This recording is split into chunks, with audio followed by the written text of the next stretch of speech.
புதுச்சேரி மண்டலம் வில்லியனூர் கூடப்பாக்கம் மெயின் ரோட்டில் புதிதாக அமைந்துள்ள சின்ன திரு கைலாயம் ஆலயத்தில் தை மாத பௌர்ணமி விழா நடைபெற்றது. இதில் சின்ன கைலை சிவத்தொண்டர் திருக்கூட்ட அடிகளார் காலை முதல் திருவாசக முற்றோதல் நடத்தினார்கள். இடையே அடியவர் மனம் போற்றும் அப்பூதி அடிகள் நாடகம் நடைபெற்றது. இதில் நடிகர்கள் கலைமாமணி நந்தகோபால், கலை நன்மணி பிரமோத், நடிகமணி வெங்கடேசன், நடிகைகள் கலைரத்னா பரமேஸ்வரி, வடிகட்டி முத்தமிழ், பாரதி என்கிற பரமேஸ்வரி இவர்களுடன் திரைப்பட நடிகர் புதுவை கலைஞன் அப்துல் ஷெரீப், கதை திரைக்கதை வசனம், முனைவர் இலங்கேஸ்வரன் இயக்கம் மற்றும் ஒப்பனை, புதுவை கலைஞர் அப்துல் ஷெரீப் ஒளி மேடை, நிர்வாகம் ரவி பாரதி, அலங்கார உடைகள் ஏசிடி படைப்பாளர் கலைக்குழு, நாடக ஆலோசகர் ஆன்மீக செம்மல் அருணாச்சலசாமி, சிவஞானியார் ஆகியோர் கலந்து கொண்டு நாடகம் சிறப்பாக நடத்தினர். விழாவில் கலந்து கொண்ட அனைவருக்கும் மறுசுவை அன்னதானம் வழங்கப்பட்டது.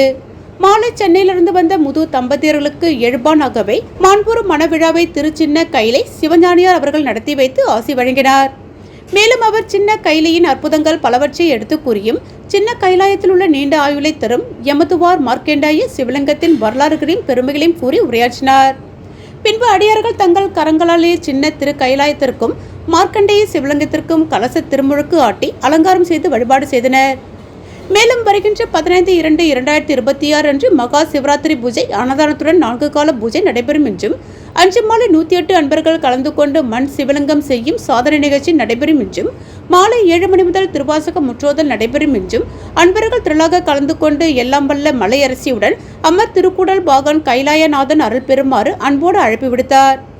விழாவிற்கான ஏற்பாடுகளை சிவமையப்பர் அறக்கட்டளையும் விழா குழுவினரும் செய்திருந்தனர்.